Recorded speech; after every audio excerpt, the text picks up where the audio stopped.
नमस्कार।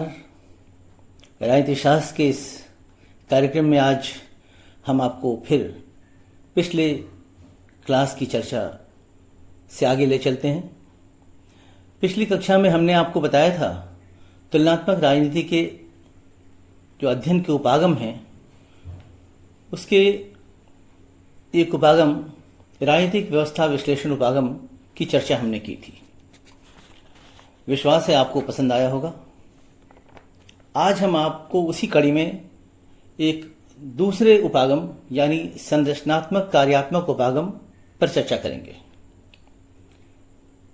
दरअसल तुलनात्मक राजनीति में व्यवस्था विश्लेषण का संरचनात्मक कार्यात्मक उपागम ईस्टर्न के इनपुट आउटपुट निवेश निर्गत विश्लेषण से उत्पन्न असंतोष के कारण अस्तित्व में आया। संरचनात्मक कार्यात्मक उपागम इस बात की व्याख्या करता है कि कौन सी संरचना राजनीतिक व्यवस्था के अंतर्गत कौन से कार्यों का संपादन करती है। व्याख्या और परीक्षण वह एक उपकरण है जो प्रमुख धारणाओं पर आधारित है, प्रकार एवं संरचना। इस उपागम के अंतर्गत हम तुलनात्मक राजनीति का अध्ययन सरकारों की संरचना एवं कार्यों का विश्लेषण करके कर सकते हैं। इस विश्लेषण की महत्वपूर्ण मान्यता यह है कि मनुष्य सुसंगत ढंग से क्रिया करता है।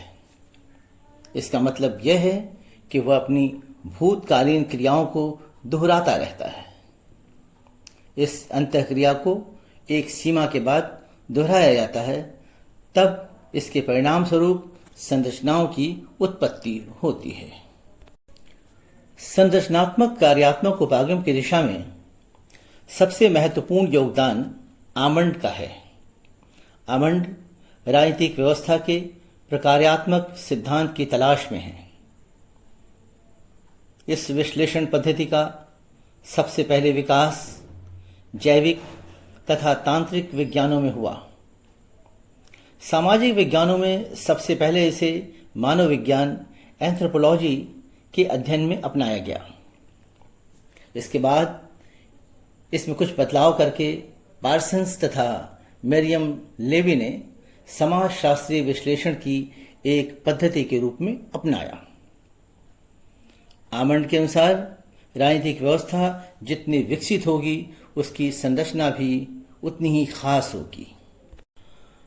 आमंड आधुनिक राजनीतिक व्यवस्था मॉडर्न पॉलिटिकल सिस्टम उस व्यवस्था को कहते हैं जिसकी राजनीतिक संस्कृति खास होती है। इस प्रकार वह संस्कृति विशेषीकरण के आधार पर राजनीतिक व्यवस्था का विभाजन करता है। इस सिद्धांत की आलोचना भी हुई।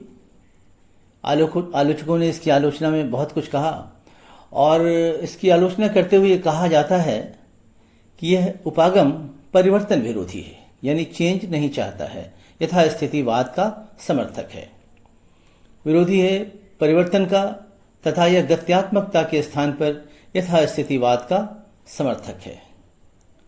यह सिद्धांत तीसरी दुनिया के देशों के लिए ठीक नहीं है, यानी आमतौर पर गरीब मुल्कों के लिए। आलोचक इसे अमेरिकी पूंजीवाद का रक्षक मानते हैं।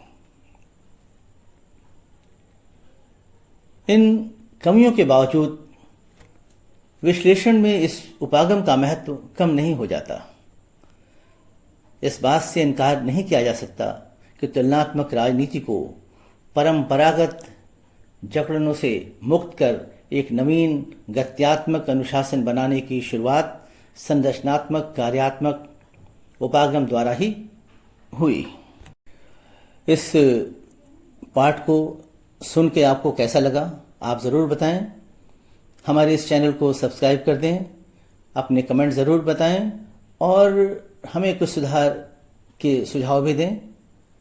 विश्वास है आप इसको ज़रूर सुनेंगे और अपने विचार व्यक्त करेंगे। धन्यवाद।